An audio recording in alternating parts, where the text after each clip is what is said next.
Ivan, out of the World Bank report comes the latest controversy to shake the gates of Malacanang. It reveals, or rather confirms, the bid rigging practices in government. But you know, haven't we heard that before?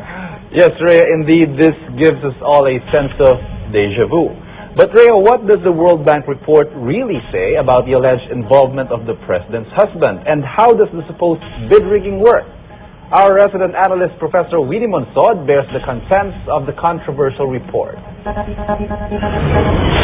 I just read a copy of portions of the now famous report of the World Bank's Department of Institutional Integrity into the Filipino contractors who have been banned either indefinitely or for a specified period of time from participating in any World Bank-funded infrastructure project. And while the focus of the controversy surrounding that report has shifted from the banned contractors to the alleged involvement of First Gentleman Mike Arroyo in the bidding and awarding of those projects, what to me is the most important implication of that report has been ignored so far, and that is that it leads to the inescapable conclusion that the bids and awards of all infrastructure projects in the Philippines, or at least those under the ambit of the Department of Public Works and Highways, are part of a corrupt system that involves the collusion of DPWH officials, the private sector contractors, politicians, and, as mentioned in the report, Mike Arroyo.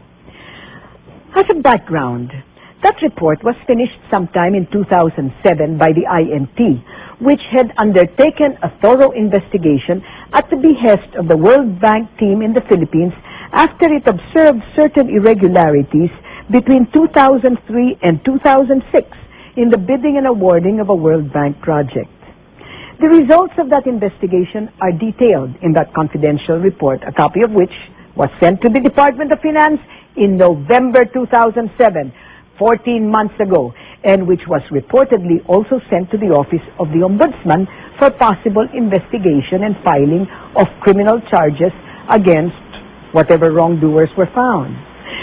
The World Bank process, it must be pointed out, which involves a so-called sanctions board composed of external legal experts as well as senior officials of the World Bank, is an administrative process where the quantum of evidence necessary to find someone guilty is less than that for a criminal procedure or, for that matter, a civil procedure.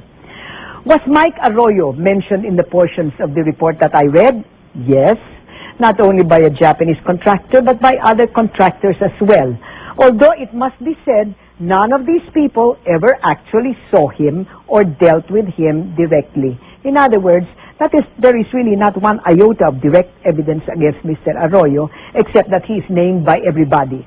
What was described in detail, however, is exactly how the system works, as described by contractors who were part of that system. Why were they part of the system? Because they said if they did not cooperate, the system would fix it so that they would never either qualify to bid for a contract, much less win a contract. The way I make it out, contractors would be chosen in advance to be the winners of the bid. The other contractors were instructed to prepare higher bids or to withdraw their bids at the appropriate time. The role of the DPWH officials on the system was to give the inside information regarding the agency's estimates of the project cost. The contractors would then bid within the range, allowing for the required overprice and confident that no one else would be bidding less. And if that were not possible, there would be an understanding that increases in project costs would be applied for and approved so that there would be sufficient resources available for everybody to have his share, including the politicians, as well as presumably Mike Arroyo, and even enough to compensate the losing contractors for the costs incurred in preparing their losing bids. Isn't that an amazing system? The report even details how congressmen could make money from their pork barrel by the simple expedient of telling the DPWH in their district who their preferred contractor was. And the DPWH would then arrange for the contractor to win the bid, costing the project in such a way that the congressperson would be able to get a 20 to 40% cut of the project costs. Disgusting.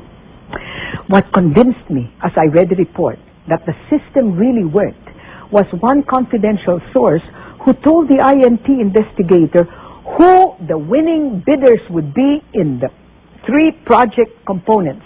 This before the bids were even opened.